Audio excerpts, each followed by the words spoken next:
This video is brought to you by Scopic.com. Get yours now.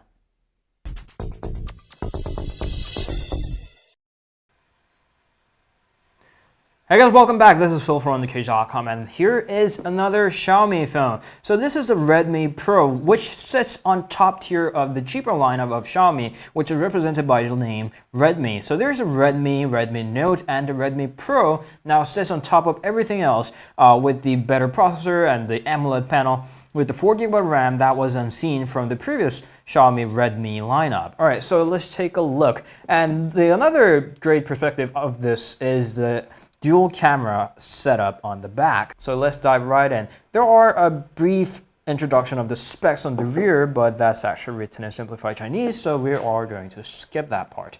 All right, so here is the device itself, and it's a 5.5 inches, not small at all, but recent smartphones have gotten bigger display as the day passes by, so you might as well consider that not big at all. So here is a brief guide representing the parts of the devices. Namely, it's got the USB Type-C port, fingerprint reader, 2 keys on the side of it, and the power key and the volume rocker. And there is a little SIM card popper there, so you can use that to pop up the SIM tray. And here is a USB Type-C cable, which has a USB Type-A on the other side and a Type-C to be connected for the charging and the data transfer for your phone. And here is a charger that has a side block. Obviously, there's a USB Type-A port sitting behind that, and it's got an output of a 5 volts 2A. 2 amps isn't exactly much of an output, especially when paired up with the 5 volts. That's pretty much the typical of what you get, and we are worried that it's going to take a very long time to charge up that 40-50 milliamps of battery, because that's not a small amount at all.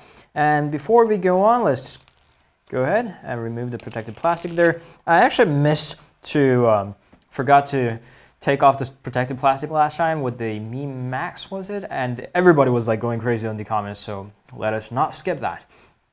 On the front, we have a 5.5 inches of an AMOLED panel, which is not quite usually seen on a Xiaomi handset. This is manufactured by a Chinese company, forgot the name, but anyway, this is not a Samsung panel, so don't get excited too much. But again, this is a very cheap phone. This is retailing at about $299 from one of the name websites like GearBest, so you can get that. And there's a receiver, front-facing camera, and home key, which doubles as a fingerprint reader. 2 keys on there, which can be swapped through the MIUI settings, and the power key and the volume rocker resides there. On top, you got the earphone jack along with the little sensor that looks like an infrared port, not sure yet. There is a secondary microphone for possibly noise cancellation, and there is a SIM card tray that can handle either 2 nano SIM cards or 1 nano SIM and 1 micro SD card slot for your expansion if you're not happy with the already existing 32, 64, or 128 gigabyte of storage. And on the bottom, there are speakers. Well, actually not. There is a single speaker. Another should be a microphone, rather, that mimics the look of the speaker, and the USB Type-C port there for your charging and data transfer. And on the back is the most important part. Let's peel out the plastic. And here is a pair of cameras. So they are calling that the stereo camera. It's a dual 13 megapixel camera along with the 5 megapixel on the front. There's a two-tone flash there and the Xiaomi logo, and the whole back plate is actually a carbon metal. We have seen that from the previous Xiaomi, like the Xiaomi Redmi Note 3, right here, touting a same 5.5 inch display. But you can see that it's more of a more bold design, bold approach, or more of a, say, I'm not being sexist, but masculine look of it. So you can see the differences there, and let's go ahead and go through the settings. So there are 3 languages in the Chinese ROM. If you opt in for international ROM, then you will be getting more languages available. But we're fine with English here, so let's go ahead. Agree, checking SIM card, continue. Mi voice, you don't want to choose that when you don't have a SIM card in, because that's going to take a long time. Skip user experience program, nope, and choose a theme. There we go.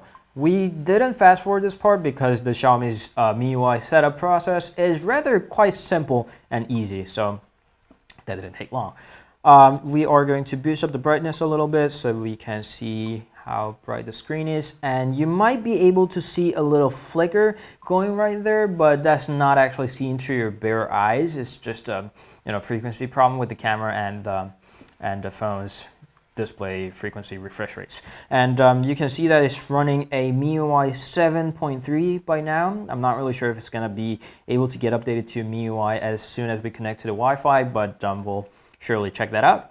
It's got a deca-core processor. It's a MediaTek X20 or X25 if you get a premium model. You can choose between the 3GB of RAM with 32 and 64GB of storage, or 4GB of RAM and 128GB of storage, which in either options, you can just pop in a microSD card and update that storage. And that's pretty much it. Before we go on any further, we know that it's got a stereo camera. So let's give that a simple look.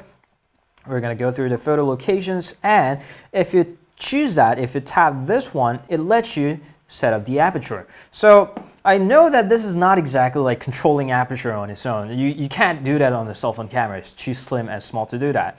Rather, it's got two cameras that has a different aperture on its own. So it's going to be morphing up the photo with the different aperture.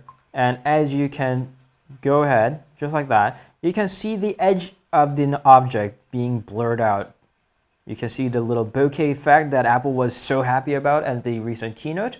Well, this is not exactly the same, but you can see the glimpse of it. You can see the basic results of what happens. And you can view that in live scene, how that changes, just like that. More blurry background and sharper background. So it's a real-time morphing. That's the basic of it. All right, so that was a stereo camera of the Xiaomi Redmi Pro, and we'll surely get back with the review of this sturdy little aluminum metal guy soon. It's a deca-core processor, MediaTek, 3GB or 4GB of RAM, and 4050 milliamps of battery. We are definitely counting a lot, and this still is quite cheap. So please stay tuned for our review. We'll come back very soon, and until then, you can meet us on Instagram, Facebook, Twitter, and Google+. Till then, ciao.